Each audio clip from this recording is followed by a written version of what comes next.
and we get ahead, they smell blood and they attack, man. So I'm proud of those young men because they put a lot into what they are right now. They study their butts off, too. And I love it.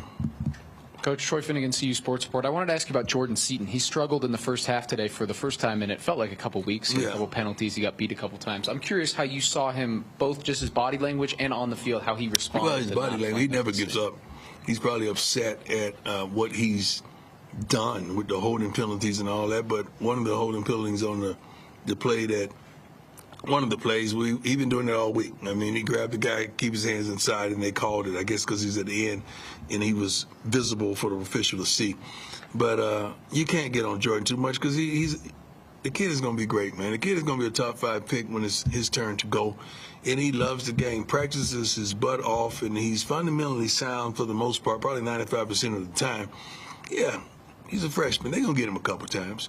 But he's going to win a lot more time than he loses. And I'm proud of him, tremendously proud of Jordan. Hey, Coach. Tyler King with the Denver Gazette. Just want to go back to Matt's first question about the scoring a lot of points but not having success on third down. Just how valuable is it for you guys to have such an explosive offense where you're capable of making big plays? I think today you had 3 touchdowns of over 40 yards or around 40 yards offensively. How valuable is that for you guys? It's valuable. We don't give a darn about the statistics afterwards, like what we were on third downs or second downs or first down. We care about the results. That's what we really care about. Like, you know, we look at this stuff and we analyze it and we want to improve statistically, but we look at the results of everything. We scored. I don't give a darn if we didn't score on third down. We scored on first down. You know, we scored on second down. Like we score. So that doesn't factor into what we're trying to accomplish. We're trying to get down the field and put the ball in the end zone, kicking it or running it or passing it. So we did that successfully quite a bit today, and we can't take none away from these young men because you guys understand the progress, and you understand that we haven't even put it all together yet.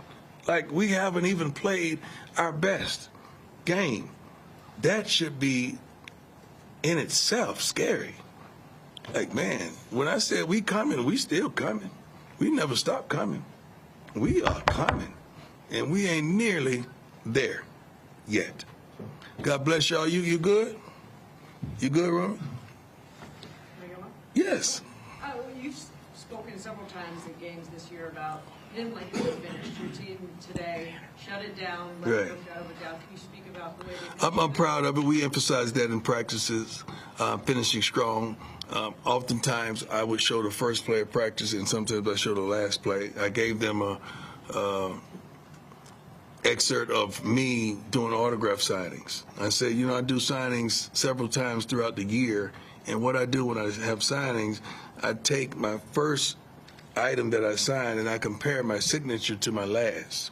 And I feel bad if I'm not giving the consumer my best from the front to the back. So I got to start well and I got to finish well. And I gave them that analogy to let our young men understand that you gotta, if you're gonna start that way, you gotta finish that way. So when I tell them little stories about my life or someone else's life, or we Zoom somebody in the morning and they could hear these guys that they deem successful, they understand it. But we gotta start finishing a lot better, and the emphasis was on that this week, and I think we did a wonderful job. You good, Taylor? You good? What does it mean when you have a player just come in and be more special than what you think he is in the beginning, like when he comes out?